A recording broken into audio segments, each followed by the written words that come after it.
Então vamos lá. O tema de hoje que a gente vai estudar é um tema que a gente já estudou aqui, mas a gente vê que sempre é bom a gente estar relembrando alguns temas, porque o Senhor sempre vem acrescentando algo mais, né?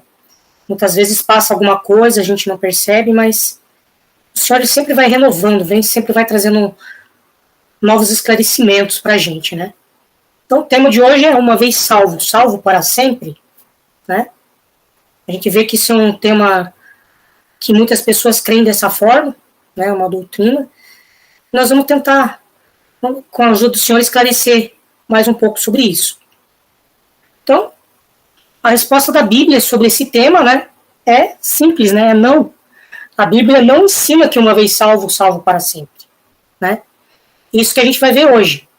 Então, uma pessoa ela ganha salvação por demonstrar a fé em Jesus, mas essa pessoa ela pode perder a salvação, né? Perder como consequência a salvação. Como que ela perde, né? Isso que a gente vai ver. A Bíblia diz que precisamos nos esforçar muito para continuar a ter fé. Isso é uma luta árdua, né? Então não faz sentido, se a gente está salvo para sempre, não tem sentido a gente ter que se esforçar, na verdade? A gente vê aqui que diz em Judas 3, ó. Amados, procurando eu escrever-vos com toda diligência acerca da salvação comum. Tive por necessidade escrever-vos e exortar-vos a batalhar pela fé que uma vez foi dada aos santos, ou seja, é uma batalha, uma luta diária que nós temos que ter, né? E o versículo 5 diz, mas quero lembrar-vos como a quem já fez como a quem já uma vez sobre isto, que, havendo o Senhor salvo um povo, tirando da terra do Egito, destruiu depois os que não creram. Então a gente vê ali que Deus ele tirou o povo do Egito, né? Porque aquele povo ia ser seu povo escolhido, era seu povo escolhido, que ia ser salvo, mas que no final ele teve que destruir aquele povo, por quê? Porque eles não creram, eles não foram um povo obediente. Então eles tinham fé, mas ao mesmo tempo eles foram desobedientes e com isso eles perderam a salvação, não é verdade?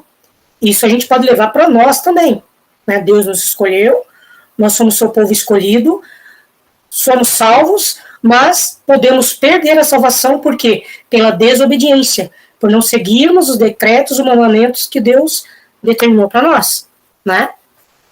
E a gente vê aqui que os primeiros cristãos, eles já haviam aceitado Jesus, receberem o seguinte alerta: persistam em produzir a sua própria salvação com temor e tremor, né? Que está ali em Filipenses 2:12, né? Então, para a gente ficar atento quanto a isso, que não basta nós aceitarmos a Jesus, mas não termos essa consciência, né? Que nós devemos persistir, nós devemos batalhar, porque a fé é um dom dado por Deus, né? Textos da Bíblia que mostram que o ensino, uma vez salvo, salvo para sempre, é falso. A Bíblia dá avisos sobre pecados graves que podem impedir uma pessoa de ganhar a salvação. 1 Coríntios 6, do 9 ao 11, diz assim, você quer ler? Ou vocês não sabem que os injustos não herdarão o reino de Deus? Não se enganem, nem imorais, nem idólatras, nem adúlteros, nem afeminados, nem homossexuais, nem ladrões, nem avarentos, nem bêbados, nem maldizentes, nem roubadores herdarão o reino de Deus. Alguns de vocês eram assim, mas vocês foram lavados, foram santificados, foram justificados no nome do Senhor Jesus Cristo e no Espírito do nosso Deus. Amém. E a gente, vendo pessoas até pessoas que se dizem cristãs, né? A gente, no contexto de hoje que a gente está vivendo, nós conseguimos identificar pessoas que se dizem cristãs, mas que ainda continuam praticando tudo isso que a gente leu aqui? Ó, nem imorais, idólatras, adúlteros, afeminados, homossexuais, ladrões, avarentos, bêbados, maldizentes, roubadores. Nós, apesar de conhecermos alguns cristãos que se dizem salvos, nós conhecemos alguns cristãos que continuam praticando tais atos? O que vocês acham? Sem dúvidas. Sem dúvidas, né? Então a gente vê que uma vez salvo, salvo para sempre, já não se encaixa nesse texto. Na verdade, as pessoas se dizem salvas porque creem no Senhor Jesus Cristo, mas continuam praticando esses atos, né? E aqui está dizendo que essas pessoas não herdarão o reino de Deus, né? Então esse tema de salvo, salvo para sempre já não se encaixa nesse texto, né? Então a gente vê que isso não é verdade. Vamos continuar. Ora, as obras da carne, aqui em Gálatas 5, 19 a 21. Você quer ler? Ora, as obras da carne são conhecidas e são imoralidade sexual, impureza, libertinagem, idolatria, feitiçarias, inimizades, rixas, ciúmes, iras, discórdias, divisões, facções, invejas, bebedeiras, orgias e coisas semelhantes a estas. Declaro a vocês, como antes já os preveni, que os que praticam tais coisas não herdarão o reino de Deus. Então, mais uma vez, aqui em Gálatas, ele vai elencando cada situação, cada pecado, né? E dizendo que essas pessoas não herdarão o reino de Deus, né? E nós vemos até no nosso dia a dia, muitas vezes nós iramos, muitas vezes a gente tem ciúmes, né? E isso vai fazer com que, se a gente continuar nisso, nós vamos perder nossa salvação. Então é uma luta diária mesmo. Por isso que ele diz que é uma batalha, que é uma luta. Que é a nossa luta contra a nossa carne e contra o nosso próprio espírito, né? Que nós devemos deixar que o Espírito do Senhor prevaleça sobre a nossa carne e sobre o nosso espírito. Mesmo porque a gente tem que entender que a palavra de Deus é voltado para a igreja, né? Então, a gente precisa entender que quando nós entregamos a nossa vida a Jesus e somos salvos, a gente não pratica mais essas coisas, né? Então, por isso que a palavra de Deus é uma carta para nós. Porque quando a gente faz isso, quando a gente se batiza, a gente deixa essas coisas para lá. Não é porque uma vez salvo para sempre que eu posso fazer tudo o que eu quero, porque essa mensagem não é para as nações. Não é para as nações, né? Não é para os, como que fala, ímpios, mas é para a igreja. Então, nós sabemos e temos consciência disso, né? Então, se nós praticamos e achamos que estamos salvos, nós responderemos diante do Senhor, porque Ele vai falar dessa palavra para nós, né? Então, a gente vê aqui, né, que esses avisos, eles não fariam sentido, né, nesses textos que a gente acabou de ler, se não fosse possível perder a salvação. Não teria sentido falar que esses atos fazem com que você não entre no reino de Deus se você já aceitou Jesus e você está salvo, né? Assim, a Bíblia diz que uma pessoa que já está no caminho da salvação, ela pode se desviar e acabar voltando a cometer pecados sérios e, com isso, perder a sua salvação. Por exemplo, o texto de Hebreus 10, 26 diz: se praticarmos o pecado deliberadamente, depois de termos recebido o conhecimento exato da verdade, não há mais nenhum sacrifício pelos pecados. Ou seja, pecados que estão sendo praticados deliberadamente. Você está sabendo que isso que você está fazendo é errado, mas você continua a praticá-lo, né? E tem um texto aqui muito interessante, né? Deixa eu ver se é esse aqui. Ah, não, tem mais aqui. Hebreus 6, do 4 ao 6. Pode ler, amor. É impossível... Ah, tá. Esse texto que eu estava lembrando agora, eu até ia falar. É impossível, pois, que aqueles que uma vez foram iluminados, provaram o dom celestial, se tornaram participantes do Espírito Santo, provaram a boa palavra de Deus e os poderes do mundo vindouro e caíram, sim, é impossível outra vez renová-los para arrependimento, visto que, de novo, estão crucificando para si mesmos o Filho de Deus e expondo à zombaria. Né? Isso aqui, resumidamente, é a apostasia, né? Você já conheceu a verdade, você está no caminho, já conhece tudo e mesmo assim você continua a praticar atos que levam à perdição. Né? É a mesma coisa que você está crucificando novamente o Senhor, né? Então, é esse texto que eu queria falar, porque tem uma igreja bem grande aqui em Curitiba, muito grande, que infelizmente ensinou, uma vez salvo, salvo para sempre, dizendo que, usando esse texto, dizendo que se a pessoa, ela fala que ela é salva, mas ela continua pecando, é porque, na verdade, ela nunca foi salva. Porque para perder a salvação, não tem como perder a salvação. Uma vez que você é salvo para sempre. Então, uma vez que você comete o pecado, então, na verdade, você nunca foi salvo. Entenderam? Entenderam a sutileza da explicação usando esse texto? Então, isso é muito perigoso mesmo, porque não existe isso de uma vez salvo, salvo para sempre, né? Amém. Uhum. Irmã Evelyn? Então, a explicação é com base nesse texto de que a pessoa, então, nunca teria alcançado a Cristo, ela nunca tinha sido participante, então, verdadeiramente do Espírito Santo, ela nunca tinha provado a boa palavra de Deus, porque uma vez salvo, sempre salvo, então ela não foi participante dessas coisas antes. Isso. Exatamente. É uma farsa, então. Para ela tá se enganando, né? Ué, e é possível? Tá. Tem que ler de novo, Entendi. Gente. Juliano? O que me faz lembrar é que a apostasia, você vê que ela tá aumentando, né, cada vez mais, né, que o amor é o que prevalece, né, o amor, mas o que leva ao pecado, o que leva a não ser salvo? É a falta, o conhecimento. As pessoas, elas não querem fazer o que a gente está fazendo aqui, porque o que nos faz diferente? É o nosso compromisso, a gente está aqui estudando a palavra de Deus e a gente vai comparando e vai vendo o que a Escritura nos diz. As pessoas que elas estão ali, infelizmente, ou num sábado ou só num domingo, ouvindo o pastor falar, elas não têm um compromisso de chegar a estudar o que a gente está estudando. Então, a apostasia, ela está realmente se intensificando por falta de conhecimento. E aí, se o meu pastor fala que uma vez salvo, salvo para sempre, eu não preciso consultar a palavra. Eu vou acreditar nisso. Então, isso está, né, ela está se intensificando. Igrejas apóstatas estão se levantando, falando que os homossexuais está tudo bem, o amor prevalece.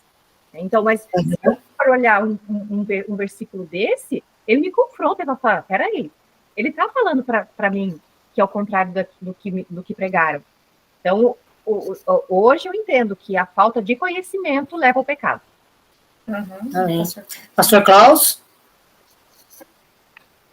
Interessante esse assunto. Esses dias eu tive a oportunidade de abordar essa questão com um irmão que me fez essa pergunta, né? E eu gostaria que o irmão voltasse lá naquele texto de Hebreus 10 e fizesse a fusão com Hebreus 6, esse que você leu agora ali, o último versículo que você leu lá em Hebreus 10. Hebreus 10, 26. Isso, ó. Olha que interessante isso aqui, como que é bom a gente prestar atenção no detalhe, ó. Se praticarmos o pecado deliberadamente, depois de termos recebido o conhecimento exato da verdade, não há mais nenhum sacrifício pelos pecados. Então, eu consegui entender, com esse passar desses anos para cá, que nós, para a glória do Senhor Jesus Cristo, estamos recebendo o conhecimento exato da verdade. E que depois de receber este conhecimento que nós temos recebido agora, né, nesse período de restauração, se nós viermos a nos desviar, não dá para fazer o que está escrito lá em Hebreus 10, Hebreus 6, que é renovar de novo a nossa mente para o arrependimento. Por quê? Porque a completude da verdade você já está recebendo. Isso é muito interessante. Somar aquele versículo de Hebreus 10, 26 com esse versículo aqui de Hebreus 6, do 4 ao 6, dá uma completude na palavra. Você consegue compreender. Então, assim, há muitos de nossos irmãos que hoje se desviaram e se encontram desviados, né, dos caminhos do Senhor, mas, na verdade, até hoje eles não chegaram a receber o pleno conhecimento do qual nós estamos sendo participantes. E, às vezes, muitos pastores já até os condenaram. Mas, se eles conseguirem, se essa mensagem de restauração chegar até eles, eu tenho certeza que vai haver uma mudança muito grande na mente e no coração deles. Amém. Amém. O irmão José escreveu que Judas Iscariotes foi um apóstata, não é isso? Judas Iscariotes foi participante de tudo e apostatou. Tá um exemplo aí, né? Um exemplo, teve caminhando junto né? Com o próprio Jesus, conhecendo né? sobre o reino e tudo, tendo alimento direto ali, mesmo assim, aconteceu o que o pastor Klaus falou, né? Exatamente. Né? Se a gente pegar essa base e falar que uma vez salvo, salvo para sempre, então Judas Iscariotes também está salvo. Ele pecou, mas está tudo bem, ele aceitou Jesus. Exatamente. Vamos ver Ele ali, ó. recebeu o pleno conhecimento da verdade, né? Verdade. E qual que é o pleno conhecimento da verdade? É as informações da lei, salmos, profetas e culminando ali e canalizando em Apocalipse. Todo o reino, todo o conhecimento do reino, dos mistérios do reino dos céus. Amém. E a gente vê aqui, esse texto aqui de João 15, do 1 ao 6, né? Que Jesus, ele esclarece isso pra gente também, né? Lembra? Eu sou a videira verdadeira e meu pai é o lavrador. Ele tira todo ramo em mim que não dá fruto e limpa todo ramo que dá fruto, para que dê mais fruto. Vocês já estão limpos por causa da palavra que lhes falei. Permaneçam em união comigo e eu permanecerei em união com vocês. Assim como um ramo não pode dar fruto por si mesmo, a menos que permaneça na videira, vocês também não podem dar fruto, a menos que permaneçam em união comigo. Eu sou a videira, vocês são os ramos. Quem permanece em união comigo, e eu em união com ele, esse dá muito fruto, pois separados de mim vocês não podem fazer nada. Se alguém não permanece em união comigo, ele é lançado fora, como um ramo e seca. Esses ramos são ajuntados, jogados no fogo e queimados. Então a gente vê que o texto é claro, né? Que tem que estar em união com Cristo, né? Se você não tiver em união com ele, você não vai frutificar, né? E se você não frutificar, você vai ser cortado fora, né? Então você está salvo em união com Cristo, mas se você não frutifica, você é cortado, então você não é mais salvo, né? Então ali, aqueles ramos que não derem fruto serão cortados e lançados no fogo, né? Então ali está bem exemplificado, né? Ele está explicando bem para a gente aqui nesse texto, fazendo essa analogia ali da videira. Eu sou a videira, vocês são ramos, né? E vocês precisam também frutificar, isso é muito importante, né? Não basta você apenas estudar a palavra e não levar esse conhecimento que você tem também. Você tem que frutificar. O que é isso, né? Frutificar. É você levar todo aquele conhecimento que você tem para outras pessoas, para que elas também possam frutificar também, né? E tudo em unidade, né? Jesus fez uma... Alguém levantou a mão? Pastor Grayson? Eu levantei. Então, tem um detalhe ali em Hebreus 6. Aqui, a gente vê que sempre tudo relacionado... Deus usa muito essa questão da agricultura para mostrar fruto, né, para mostrar muitas coisas através da agricultura. E lá em Hebreus 6, ele cita, né, um texto que eu acho bem interessante, que é... Você lê do 4 ao 6 de Hebreus 6, e do 7 ao 8 diz assim, ó: porque a terra que absorve a chuva, que frequentemente cai sobre ela, e produz erva útil para aqueles por quem ela também é cultivada, recebe bênçãos da parte de Deus. Então Deus manda a chuva, e se essa terra produz erva útil, é bênção. Mas se produz espinhos e abrolhos, é rejeitado, e perto está a maldição, e o seu fim é ser queimado. Então, Deus usa o próprio exemplo da agricultura para mostrar, se você produz uma erva útil, então ela é bênção do Senhor, né? Agora, se a terra que cai constantemente a chuva, e essa terra só gera espinhos e abrolhos, então perto está a maldição e seu fim é ser... O que a gente faz com espinho e abrolho? Né? Queima, né? Queima. Então, o próprio exemplo da agricultura mostra o fim, né, dessa apostasia. O fim é ser queimado. Não tem outro fim a não ser queimado, porque existe alguns irmãos que pensam que essa apostasia pode se gerar, de repente, uma pessoa para as nações. Não sei se os irmãos já ouviram falar disso. Mas tem alguns que defendem isso aí, porque a gente não tem essa margem. O fim é ser queimado. Não tem outra. Verdade. Só esse detalhezinho que eu queria ver para quem gosta dessa análise que ele faz aqui. Uma das coisas, uma das chaves para se entender que não existe isso uma vez salvo para sempre, é entender as nações, né? Essa salvação das nações. Eu acho que isso é a chave também, porque isso puxa muito para a pessoa, como fala, para o calvinismo, né? Isso puxa muito para o calvinismo, como se a pessoa também não tivesse a chance também. Ela quer, mas ela não consegue alcançar, porque, né? Então, quando se entende as nações, eu acho que muito desse tipo de ensino muita coisa ela é derrubada, né? Eu vi uns irmãos comentando esse tempo atrás no grupo do Bento Reino, lá, estavam discutindo sobre se um eleito ele pode vir a ser nação, né? Se ele não correspondeu à eleição, se ele pode, de repente, ir para as nações, né, com misericórdia de Deus.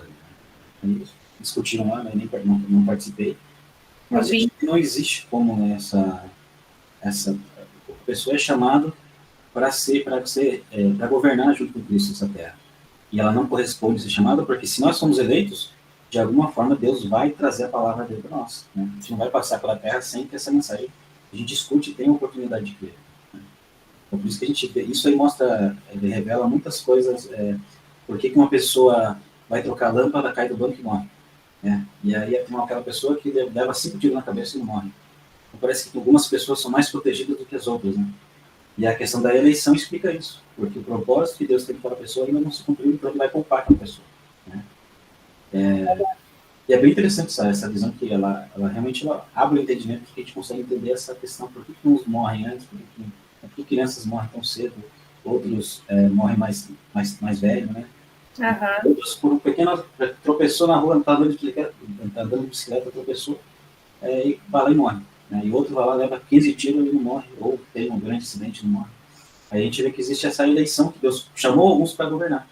E a gente precisa corresponder a esse governo. Né? Sim. Uhum. A parábola das virgens, que tem 5 virgens prudentes e 5 nécias. E a gente vai ver que aquelas nécias, apesar de elas serem virgens, eu vi até um vídeo esses tempos atrás no Instagram, uma menina falando que todas as 10 se santificavam. A gente vai ver que essa virgem não significa a santificação, na verdade. O que faltou para aquelas nécias é a santificação, que elas não tinham azeite. Porque, por exemplo, o que a gente consegue tirar, o que eu vejo daquilo das 10 virgens? É a mesma coisa que você comparar o trigo e o joio, ambos são semelhantes. Mas um tem conteúdo e o outro não tem. Então a gente vai ver que as 10 virgens, embora sejam sendo virgens, aponta para um ar de realmente separação, né? 10 virgens ali. A gente vai ver que 5 delas são loucas. E a gente vai ver que versos anteriores vai falar dessa questão de pessoas que ouvem a palavra e não guardam. Mateus 24 fala disso. Essas são considerados os insensatos loucos, né? Então, aquelas virgens são essas pessoas que ouviram a palavra e não guardaram. Então, o fim delas é o que está acontecendo, né? É uma apostasia, porque elas bateram na porta para se casar com o Senhor Jesus e ele disse que não a conhecia. Né? Por que ela não conhecia? Porque ouviu a palavra, aqui vai fechar aqui nesse entendimento de Hebreus 6:7, que é constante chuva que cai sobre a terra. Se não produz erva útil, né? Aí você vai produzir espinhos e abrolhos, e o fim vai ser queimado. Então, se a gente ouve a palavra e não pratica, essa constante chuva que cai é a palavra de Deus, é o conhecimento. O Espírito de Deus sendo derramado em nós, a chuva é a bênção do Senhor, a revelação da palavra dele, da forma que nós devemos viver. Mas mesmo depois a gente ouvir tudo isso aqui, a gente resolve não praticar, vem em desobediência, já não tem mais não existe uma outra mensagem que possa nos salvar. Né? Uhum. É tudo que era possível para que a gente me salve. Que é conhecer os mandamentos, obedecer, praticar e seguir até o fim da nossa vida, né, esses passos. Agora, se a gente ouve tudo e mesmo assim a gente escolhe não obedecer, então já não tem o que a gente possa salvar a gente. Né? O evangelho. Aí volta lá em Judas, né? A mesma chuva que desceu sobre os outros discípulos desceu também sobre a vida de Judas. Verdade. Verdade. Uma Evelyn? Tá sem som. Vou falar. Começou uma chuvona aqui, a gente foi pôr uma caixa, eu já não estava mais olhando vocês aqui, mas é o seguinte, né? Aquilo que a Neila estava falando sobre uma vez salvo, sempre salvo, e aí ter relação com o calvinismo, e a gente ficar pensando, na verdade, assim, que quando a gente olha para uma vez salvo, sempre salvo, eles consideram que é glorificação. E nós entendemos, por isso que falta mesmo entender as nações, porque quando a gente entende nações, a gente entende que salvação não diz respeito necessariamente à glorificação. Tem uma separação entre quem são os glorificados e quem são os salvos, de fato. Exatamente. Uhum. Muito bem, verdade. Isso é outra coisa que eu vou anotar na minha agenda, quando eu for falar com uma pessoa aqui. Vamos lá, retornando aqui, né? Sobre o texto que a gente leu de João ali, né? Jesus ele fez uma comparação para mostrar a importância de continuarmos a ter fé. Ele se comparou a uma videira e disse que seus seguidores eram como ramos dessa videira. Alguns dos seus seguidores mostrariam fé em Jesus por suas ações ou por seus frutos. Só que mais tarde eles não conseguiriam fazer isso e seriam lançados fora como um ramo, sem frutos, perdendo assim a salvação. E ali, como o pastor tinha falado ali, né, de ser comparado, é sempre comparado à agricultura, a árvores, né? A gente vê também o joio e o trigo, né? Que ele comparou ali o joio, qual a diferença entre um e outro? São os dois bem parecidos, só que o joio, ele não tem fruto. O trigo tem fruto. E se curva. O joio não, está sempre em pé e sem fruto. São idênticos praticamente. Só que não tem fruto. E aquele que não tem fruto, o que acontece? Ele é lançado no fogo. Ele é queimado como palha. Né? Então a gente vê essa comparação, né? Exato. Grayson? Só um acréscimo na tua fala aí. O que é o fruto? Não sei se todo mundo compreende o que é o fruto. Algum irmão não sabe o que é o fruto? Pode falar, fica à vontade, não tenha vergonha. Todo mundo sabe o que é o fruto? Eu vejo como sendo paz, mansidão, domínio próprio, e eu vejo como os frutos do Espírito. Sim, tem relação, sim. Mas o fruto a gente vai ver que está relacionado diretamente com a obra, né? Esse fruto do Espírito nada vai nos gerar obras, e a gente vai somar com o Tiago. O Tiago ele fala, né? Se a gente tem fé e não tiver obras, a nossa fé é morta. Então, a gente vai ver que o fruto, a diferença entre o trigo e o joio, é que um tem obra, um ouve a palavra e obedece, e o outro ouve e não obedece, e acaba aqui não gerando fruto de justiça. Então, nós vamos ver que o fruto são obras, né? Os frutos do Espírito vão nos fazer gerar obras, né? Mansidão, domínio próprio, amabilidade, bondade, fidelidade. Então, são frutos que as pessoas vão observar em nós, né? Esses frutos. Uhum. O pastor, eu acho que tá meio baixo teu som aí. Meu aqui? Tá meio baixo. Deixa eu ver se... Mas conseguiram ouvir? Não foi? Eu consegui ouvir, eu não sei se todos conseguiram. Tem que dar uma... prestar bem atenção, assim, para poder entender. Ah, tá. Eu não tô usando... Eu tô falando em um e falando em outro. Agora ficou bem melhor. É que eu tava falando do fone do ouvido aqui. Entendi. Agora tá bom. Então, recapitulando, né, a pergunta ali que o irmão Alexandre tinha falado, falou sobre o fruto, né?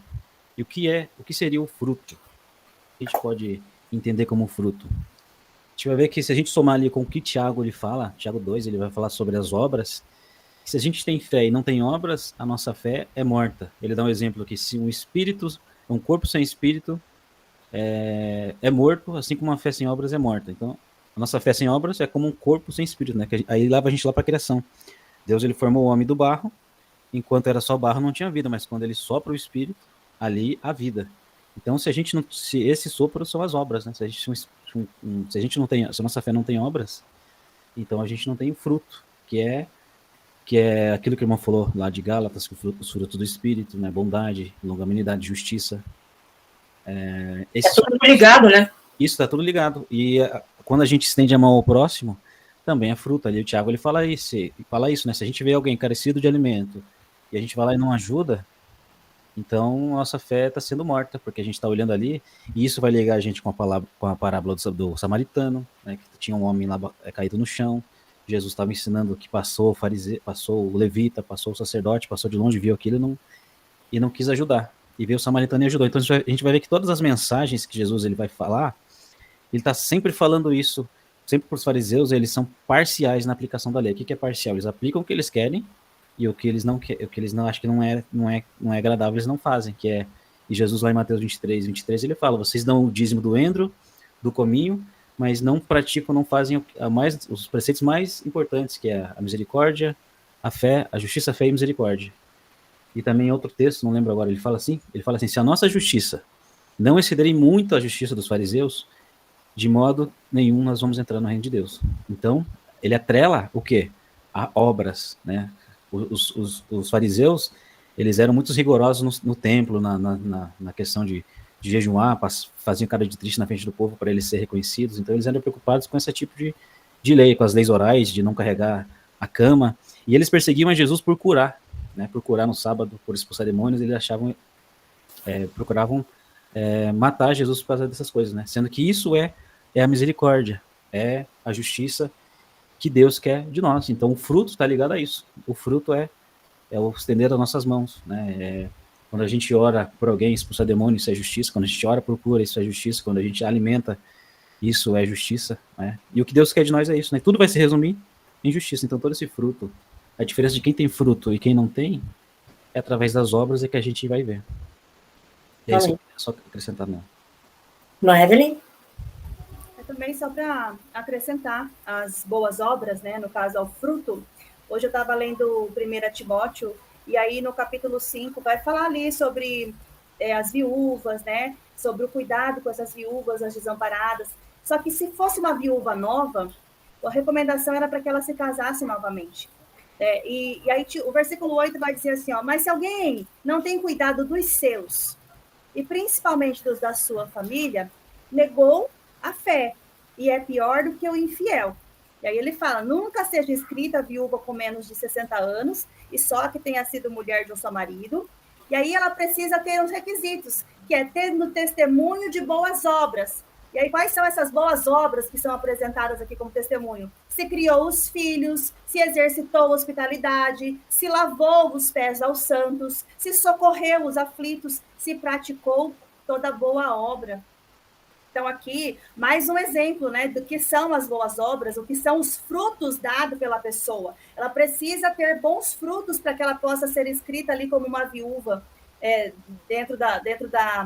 para que a igreja pudesse ajudar, né? Mas não admita as viúvas mais novas, porque quando elas se tornam levianas contra Cristo, elas querem se casar, tendo já sua condenação por haverem aniquilado a primeira fé. E, além disso, elas ficam andando de casa em casa ociosas, e não só ociosas, mas são faladeiras e curiosas, falando que não convém. Então, tem tantas coisas. Isso aqui demonstra o quê? As más obras.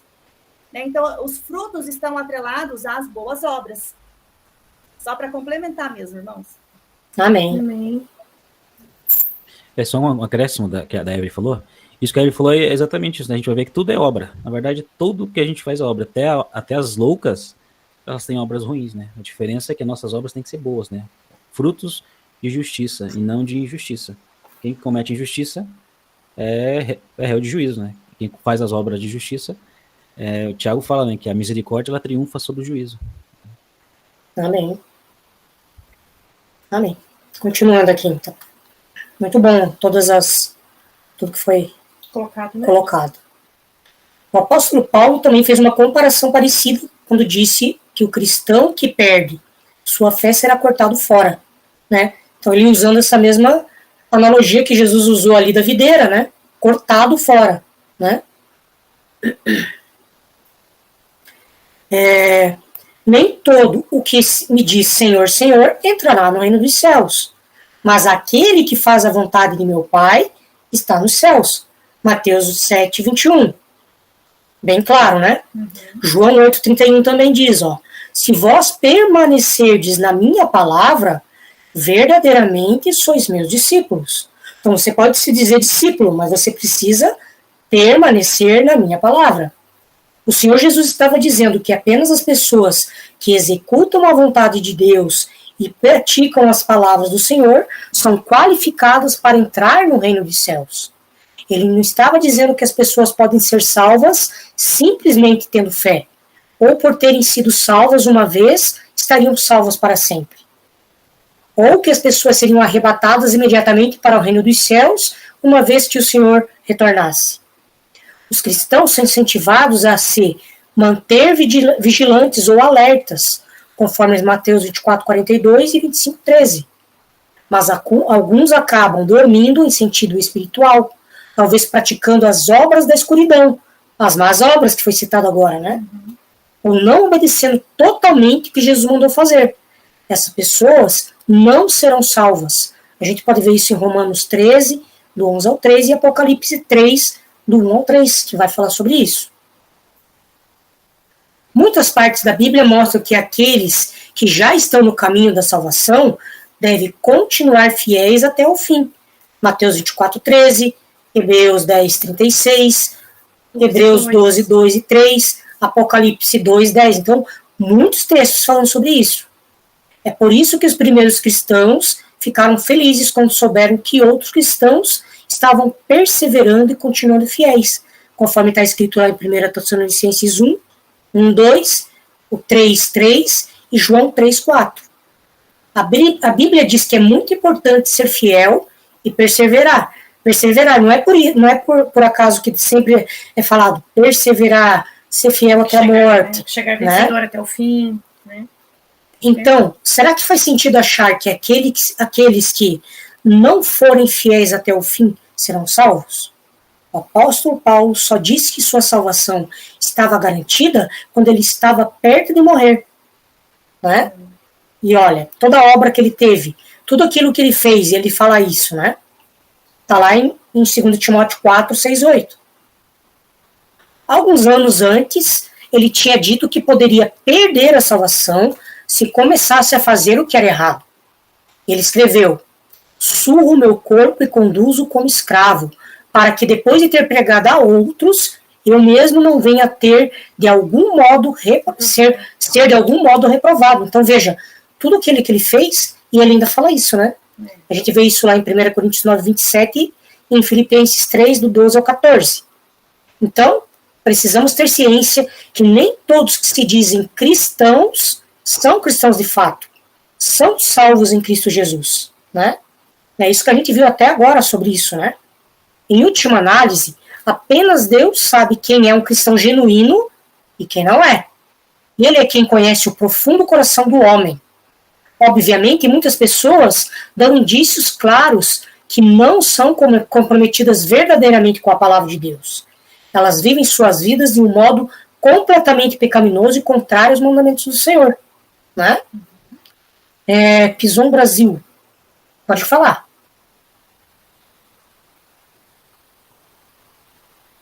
Não sei se você está falando, mas está sem áudio.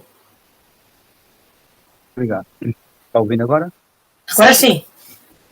Boa noite, a paz do Senhor Jesus. Meditando nessa doutrina maléfica, que eu digo é maligna, de uma vez salvo para sempre. Eu não conhecia nem assim nenhum evangelho do reino, mas sempre foi uma doutrina que me perturbou muito. Que, ao examinar a Escritura, não tem como você aceitar uma situação dessa. E são várias variáveis que a palavra traz que não tem como encaixar uma doutrina. E, para minha felicidade, eu fiz um seminário, eu já pastorei igreja, hoje eu não estou, fazer 4 anos que eu estou fora do ministério. Participei de um seminário que todos os professores eram calvinistas. E olha que a igreja que eu fiz esse seminário, que é a igreja que eu congrego até hoje, ela não é calvinista. Ela avessa o calvinista. Nunca tinha feito um seminário e o filho inventou de trazer um seminário para o ministério, e trouxe esse seminário. E você acredita que praticamente esse seminário dividiu a igreja. Até para você ver os filhos do pastor, todos eles abandonaram o ministério do pastor e hoje todos eles são calvinistas. Todos eles hoje. Não evangelizam mais, não fazem obra nenhuma, entendeu? Vivem uma vida assim dissoluta, mas que a doutrina de uma vez salvo, salvo para sempre, que salvação não se perde. E para mim hoje essa doutrina é uma doutrina maligna que causou muitos danos do evangelho nesses anos todos, nesse tempo todo. E a tristeza maior hoje é que os pastores que não são calvinistas estão aceitando, não, o importante é estar em Cristo Jesus, o importante é ser salvo em Cristo Jesus. Gente, é terrível isso, é muito triste isso, muito triste hoje, que as igrejas, até aquele Paulo Júnior, vi e falava horrores da Assembleia de Deus, está sendo já convidado para pregar nas igrejas. Pelo amor de Deus, é uma coisa absurda. É triste mesmo, né? Fico pensando como será feio, né, no dia do julgamento, a pessoa que trouxe essa doutrina, né, será cobrada diante do Senhor, e aqueles que se deixam ser enganados, porque essa é uma doutrina que vai diretamente na cabeça dos jovens. Diretamente. Tanto que essa igreja aqui de Curitiba Grande, que ensinou isso, era um pastor de jovens, né? Só que falam que não são calvinistas. É isso que mais engana, porque eles falam não somos calvinistas, mas eles ensinam o calvinismo, né? É. Verdade. Então, continuando, né? Que as pessoas vivem suas vidas de modo completamente pecaminoso e contrário aos mandamentos do Senhor. Fazer a vontade de Deus significa ser capaz de colocar em prática a palavra de Deus, submeter-se a Ele e viver de acordo com a sua palavra, independentemente da situação, e não pecar e nem se opor a Deus. Romanos 3:10 diz assim: Como está escrito, não há justo nenhum sequer, não há quem entenda, não há quem busque a Deus. Todos se desviaram e juntamente se tornaram inúteis. Não há quem faça o bem, não há nenhum sequer. Então a gente vê que não há nenhum justo, né? A salvação, ela é uma recompensa que recebemos de Deus, embora não mereçamos. Se Deus fosse nos dar o que nós merecemos, Ele nos daria a punição eterna. Afinal de contas, todos nós somos pecadores. Esse texto aí, ele derruba tanto o calvinismo como o arminianismo, né? Esse texto. Ao nos dar essa... Alguém quer comentar? Pastor Klaus? Só trazer uma luz sobre esse versículo de Romanos 3:10, que é interessante a gente parar para dar uma analisada nele, que quando a palavra de Deus falou lá na profecia, da onde esse versículo, o apóstolo Paulo tirou esse versículo... É Salmos, né? Não, esse versículo, se eu não me engano, ou tá eu não lembro, mas está, se eu não me engano, em Jeremias ou em Isaías. Provavelmente Isaías. Esse versículo aí de que Paulo fez menção aí em Romanos 3:10, que não há um justo nenhum sequer. Está falando diretamente, no caso, para o povo de Israel, que estava vivendo uma vida totalmente contrária à vontade de Deus, né? Então, ali naquele contexto, onde esse versículo se encaixa, não havia nenhum justo.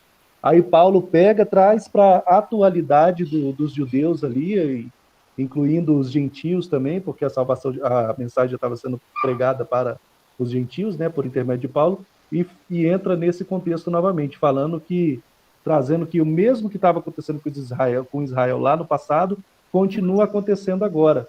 Que não há nenhum justo, nenhum sequer, não há quem busque a Deus, todos se desviaram e juntamente se tornaram inúteis, né? Mesmo que aconteceu lá no passado, continuou acontecendo até os dias de Paulo, no caso, né? Mas aí vem Jesus para poder mudar isso com a pregação do Evangelho, né?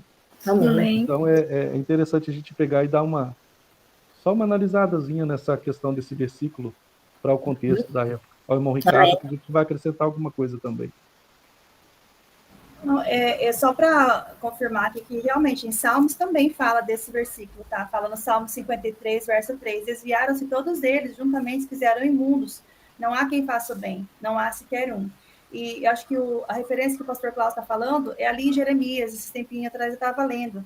Tá até perto do capítulo 20, por ali, a gente vai encontrar essa fala, eu acho que é mais no comecinho, mas fala realmente que eles pecaram, não havia justos. E Jeremias 6 vai falar assim, Deus vai falar para Jeremias, nem ore por esse povo, porque eles não estão fazendo a minha vontade, eles não querem fazer o que eu estou falando, então nem interceda por esse povo.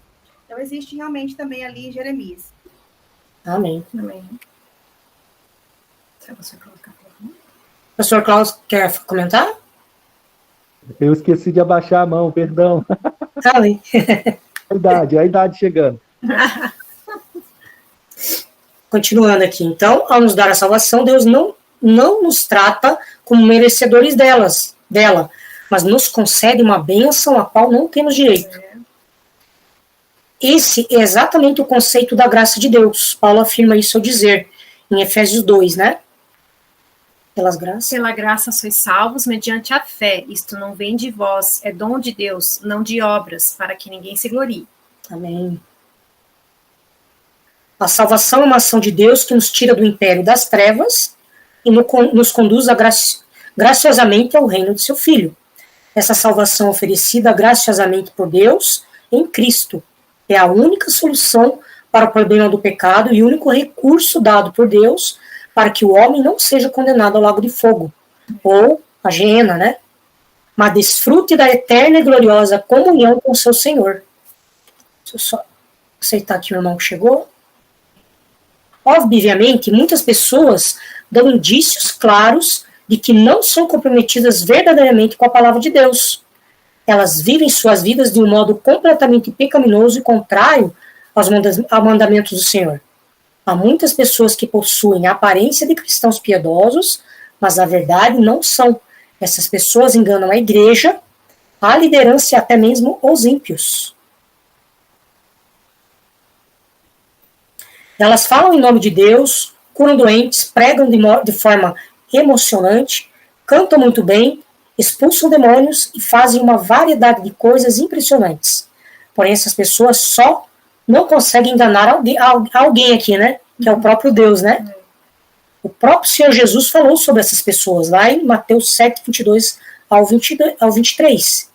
Muitos me dirão naquele dia: Senhor, Senhor, não profetizamos nós em teu nome? E em teu nome não expulsamos demônios? E em teu nome não fizemos muitas maravilhas? Então lhes direi abertamente: nunca vos conheci, apartai-vos de mim, pois vós que praticais a iniquidade. Eu acho que esse texto também se encaixa ali na parábola, né, das 10 virgens, né? Uhum. Não tinham azeite, por quê? Né? Se não me engano, Elas vão bater lá, mas ele não vai... Não conhecem. É. E elas se julgavam salvas. Né? Mas tudo bem, né? Elas vão querer se preparar no final, onde já tinha que ter se preparado, né? Uhum. Vamos ver aqui uma reflexão aqui de Romanos 12, do 1 ao 2. Diz assim: Portanto, irmãos, rogo-lhes pelas misericórdias de Deus que se ofereçam em sacrifício vivo, santo e agradável a Deus. Este é o culto racional de vocês. Não se amoldem ao padrão deste mundo, mas transforme-se pela renovação da sua mente, para que sejam capazes de experimentar e comprovar a boa, agradável e perfeita vontade de Deus. Então, né, não se moldando ao padrão do mundo, né? Aqui fala de sacrifício. Nós hoje somos o templo do Espírito Santo. Ele habita em nós. Somos o tabernáculo de Deus e nós temos de cuidar dessa habitação. No tabernáculo, uma das funções dos levitas era meditar na palavra, estudar a palavra, ensinar a palavra. Hoje, nós, como templo do Espírito Santo, buscamos aprender a palavra. E isso é até um apelo aos irmãos, para que não se contentem somente em ouvir, mas, pois muitas coisas que estão sendo passadas de maneira enganosa e distorcida, né? Então, não apenas ouçam o que estão falando, mas busquem, comprovem se aquilo que está sendo dito é verdade. Igual os bereanos, se não me engano, né? Bereanos, né? É necessário analisar se o que está sendo dito condiz com o que a palavra diz. Mas buscai primeiro o reino de Deus e a sua justiça, e todas as coisas vos serão acrescentadas. Mateus 6, 33. Bonito, né? Então, como que nós buscamos o reino? Conhecendo-o. Como conhecemos o reino de Deus? Com o estudo e com a meditação da palavra. Não tem outra forma, nós precisamos estudar, meditar e buscar em oração e pedir a sabedoria que vem do alto, né? Até a oração e o jejum têm instrução de como devemos fazê-los. Disse-lhe Jesus: eu sou o caminho, a verdade e a vida. Ninguém vê ao Pai senão por mim. Está lá em João 14, 6. Alguém quer comentar algo? Não?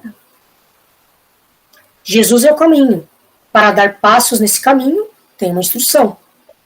2 Timóteo 3, 16, 17 diz: toda a escritura é inspirada por Deus e útil para o ensino, para a repreensão, para a correção e para a instrução na justiça, para que o homem de Deus seja apto e plenamente preparado para toda boa obra. Amém. Seguindo esses passos, passamos a ter uma transformação de vida. Vamos passar a agradar a Deus e a conhecer a boa, agradável vontade dele. João 16, 33. Tenho-vos dito isto, para que em mim tenhais paz. No mundo tereis aflições, mas tende bom ânimo. Eu venci o mundo. Amém. Desta forma, passaremos a ter essa mudança de atitude, de comportamento, e vamos passar a apresentar nosso corpo como sacrifício vivo. Romanos 8, 1. Portanto, agora nenhuma condenação há para os que estão em Cristo Jesus, que não andam segundo a carne, mas segundo o Espírito. Viu como é importante a gente ler o restante do versículo, né? A gente podia parar ali, ó. Portanto, não há nenhuma condenação aos que estão em Cristo Jesus, ok. Mas para os que não andam segundo a carne. Uhum. Porque tem gente que ainda está segundo a carne mesmo, falando que é salvo, né? É isso. Evelyn?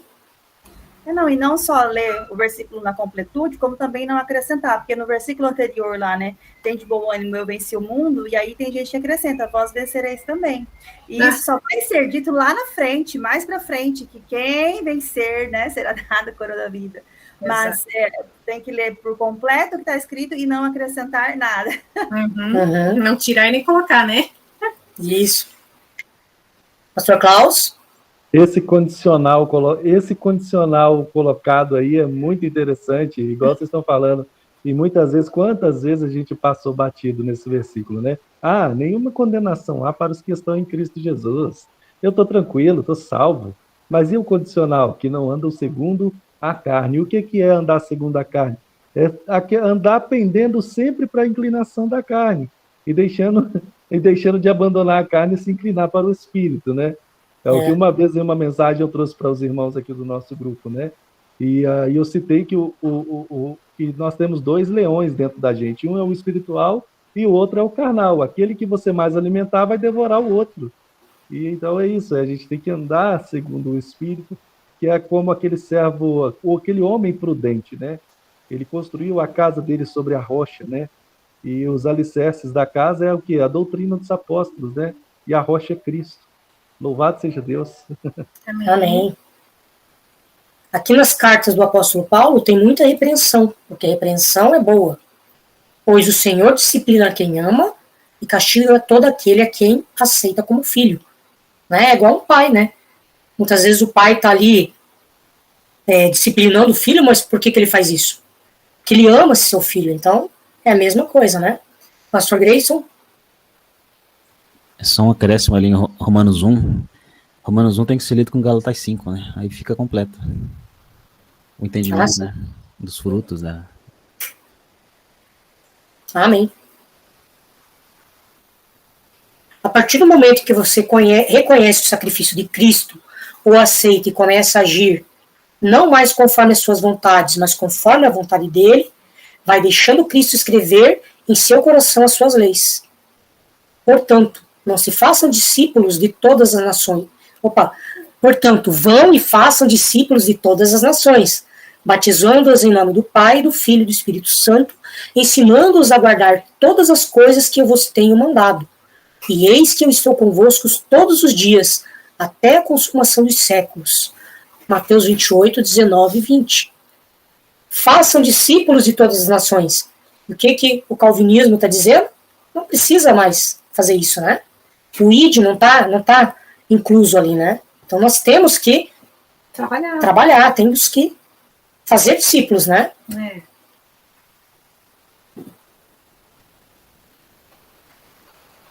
Onde que eu parei? Aqui. Deixa eu ver se eu passei uma aqui. Passei. Não, se leva, se deixa. Ali? Não. As todas as nações. Nós não vamos conformar com esse mundo caído com seus padrões, e sim renovar as nossas mentes para que possamos experimentar a boa, perfeita e agradável vontade de Deus, lá de Romanos, né? Não podemos achar que Deus é como nós queremos que ele seja. Ele é como ele é. E disse Deus a Moisés, eu sou o que sou. Disse mais, assim dirás aos filhos de Israel, eu sou, me enviou a vós, né? Êxodo 3:14. Vamos buscar a Deus juntos, vamos compartilhar uns com os outros o que estamos aprendendo, né? Isso é o que nós devemos fazer. Existem muitas palavras motivacionais por aí. Muitos psicólogos, muitos coaches, né, de púlpito, né? Mas poucos pastores de verdade. Tem muitos motivadores, mas poucas pessoas estão instruindo a palavra de Deus como ela realmente é, né? Muitos estão usando a palavra até para contrariar os princípios de Deus. Mas a hora vem, e agora é, em que os verdadeiros adoradores adorarão o Pai em espírito e em verdade, porque o Pai procura tais que assim o adorem. João 4:23. Evelyn ou Ricardo? Acho que é o Ricardo agora. Opa! Shalom, irmãos. Shalom. Então, eu estava aqui realizando uma pesquisa e achei interessante compartilhar agora com vocês, bem nessa parte onde fala aí das palavras motivacionais, palavras filosóficas. Quando a gente olha os calvinistas, assim, pessoas que são guiados por esta linha, tá? Existem muitas palavras filosóficas para justificar a doutrina. Então, o que a gente percebe aí? Que muitas pessoas são conduzidas pelo ego, são conduzidas por olhos altivos, egocentrismo, no sentido, eles fazem de tudo para justificar a doutrina. E aí me veio à memória Provérbios 6:16, que fala assim, ó, que 6 coisas o Senhor aborrece, e a 7ª ele abomina. E ele começa a falar dos olhos altivos. Esse altivos aqui, que é rum no original hebraico, ele fala de exaltado, de se exaltar, fala de soberba, fala de vaidade, a pessoa sempre estar por cima e sempre, né, colocando as pessoas ali como elas estivessem numa condição inferior a ela. A gente consegue enxergar muitas características e muitas pessoas que são movidas por esta roupagem calvinista. E por que eu estou apontando isso? Porque essa doutrina, ela é tão prejudicial que eu percebo o inimigo usando de uma sutileza para poder ceifar essas pessoas em ocasiões em que ela se tiver num cenário totalmente adverso. Eu vejo assim o inimigo pavimentando uma estrada para conduzi-los à morte. Por que eu estou falando isso? Qual que é o principal argumento? Uma vez salvo, salvo para sempre. Não importa as minhas atitudes, eu estou, né, salvo, eu estou predestinado à salvação, a ser salvo. Por que eu estou enfatizando isso? Porque o inimigo, de uma forma tão sutil, ele prepara cenários para que a pessoa possa cair em armadilhas de morte. Inclusive, na condição em que ela se encontrar num cenário desse, o inimigo vai soprar no ouvido dela o contrário. Não importa o que você faz, você está destinado à perdição. Olha a sutileza do inimigo. A salvação. A salvação, destinado à salvação. Agora ele está usando esse argumento. Ó. Não importa o que eu faço, eu estou destinado à salvação. Ele sempre está falando isso. Mas, porque o inimigo que está conduzindo a doutrina é doutrina de demônio. Mas no momento em que ele se colocar num cenário caótico, sem solução, o que o inimigo vai soprar no ouvido dele? Não importa o que você faz, você foi destinado à perdição. A esperança dele acaba. Entendi. Porque o inimigo vai soprar nele que ele está destinado à perdição. E ele vai cometer o quê? Um suicídio.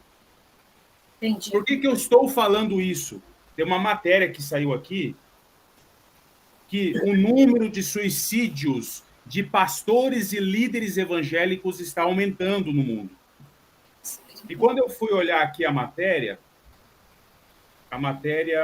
é do Pleno.news aqui, é de 2019, ou seja, já faz um bom tempo. E aí eu fui puxar aqui a matéria de um dos casos de um líder de uma igreja. Deixa eu ver se eu acho aqui. Está aqui, ó.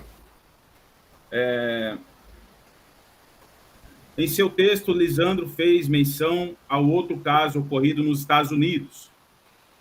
Jared Wilson, de 30 anos, se matou após a luta contra a depressão. E é isso, é um cenário que o inimigo coloca diante de uma pessoa.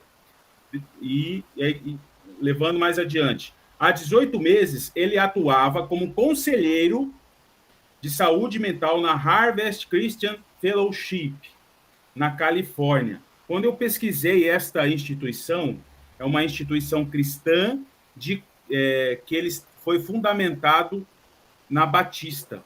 E quando nós olhamos a história da Batista, ela vai lá da igreja reformista, da reforma protestante. ou seja, totalmente conduzida por Martinho Lutero, por Calvino, por Armínio, ou seja, uma doutrina que conduz aí a questão da eleição de acordo com aqueles pensadores do passado. Então, eu vejo assim, uma sutileza do inimigo nessa doutrina, que quando vai passando o tempo, eu acredito que o inimigo vai usar de sutilezas para ceifar muitos. Verdade. No momento, ele vai inverter a fala, ele vai inverter o pensamento. Porque hoje a pessoa.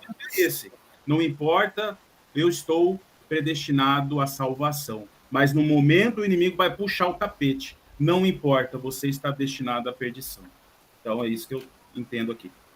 Até de forma errada, por exemplo, o versículo lá em Romanos capítulo 9, que fala assim, que Deus fez do mesmo barro um vaso para honra, outro vaso para desonra.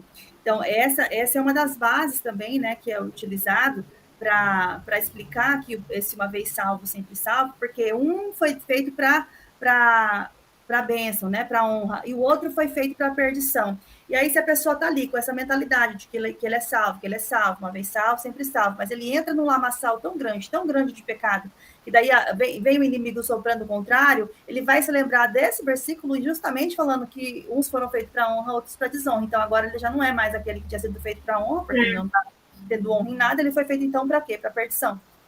Aí ele vai... E aí, se aprofunda mais. Vamos adiantar o processo, Vamos né? adiantar o processo e ele se mata. Perigoso, hein? Graça e paz, irmãos. Vou só confirmar essa palavra. Ontem eu estava aqui meditando isso aí, né, que o irmão Ricardo falou, né? E é uma coisa que, assim, Deus, ele lá no Éden, né, a serpente implantou, né, a dúvida, né, no coração do homem, né? Implantou essa dúvida, né? Colocando o caráter de Deus em dúvida, né? A mesma coisa com relação ao calvinismo. Eu estava meditando sobre isso ontem, a mesma coisa aí que o irmão Ricardo falou, né? Parece que é Deus confirmando, e é realmente o que tem acontecido, né? É o que está, assim, majoritariamente presente no meio cristão, né? E uma coisa interessante que ele falou aí, né? A Igreja Batista, né? A mãe daquele David Rockefeller, né? Que é um dos Illuminati, né? Era da Igreja Batista, né?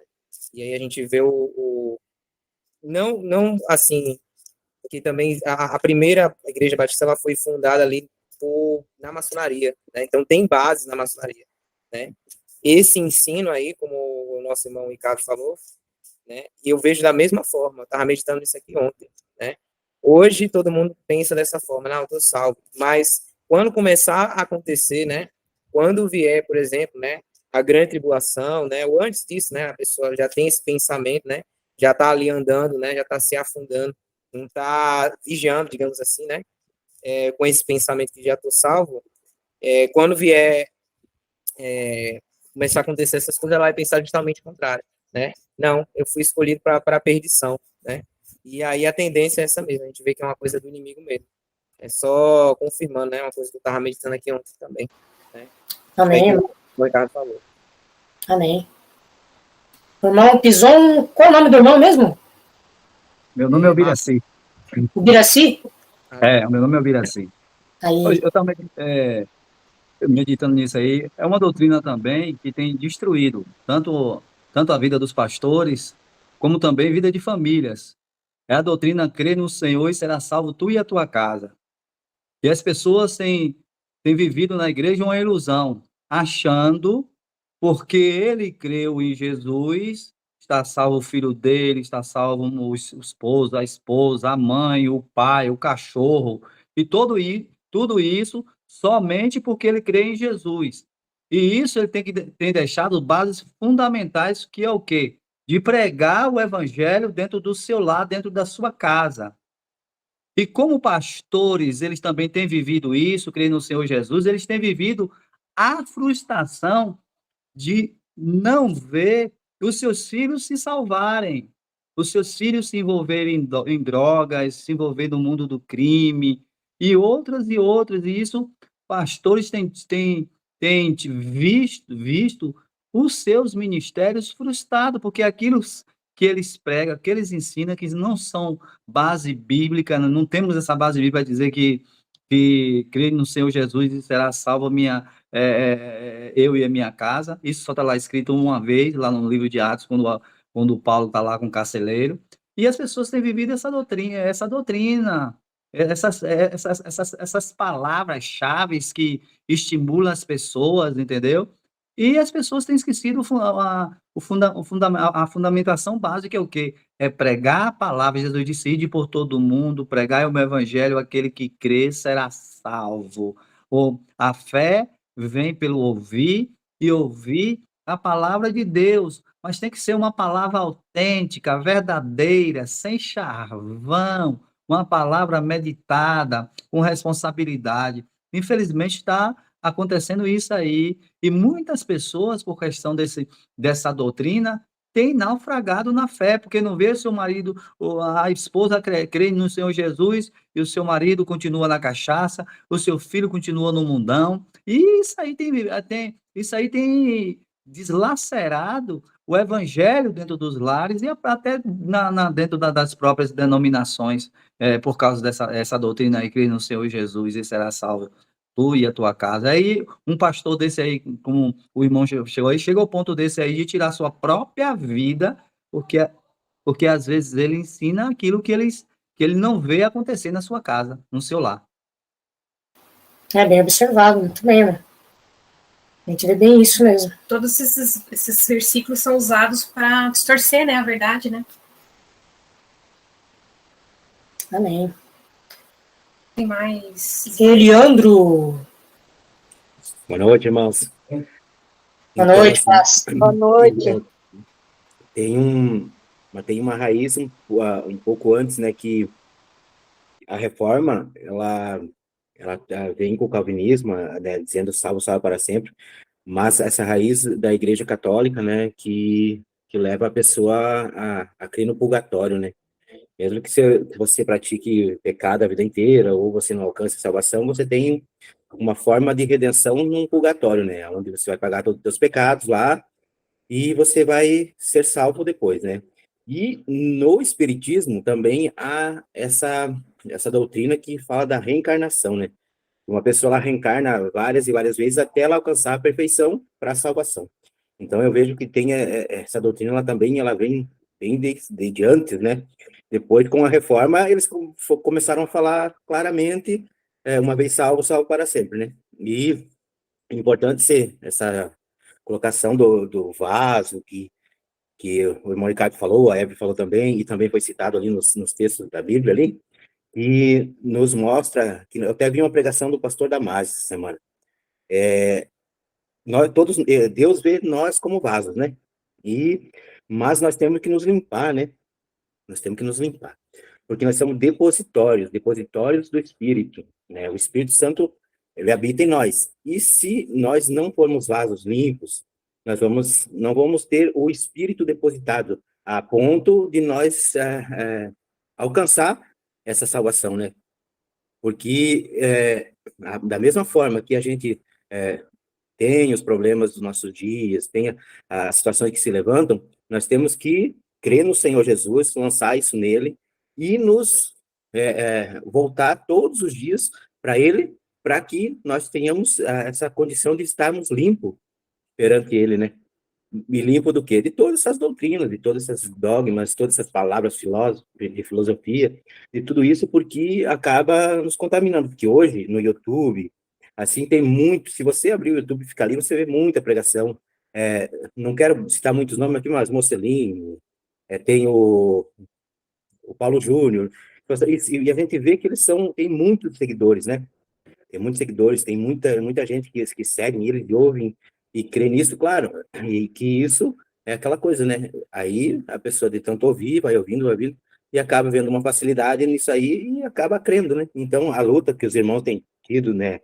Essa forma de pregar o verdadeiro evangelho, o evangelho dos pais da igreja, é essa, né? De desfazer toda essa doutrina que veio a partir da reforma e também essa raiz que vem desde antes, né?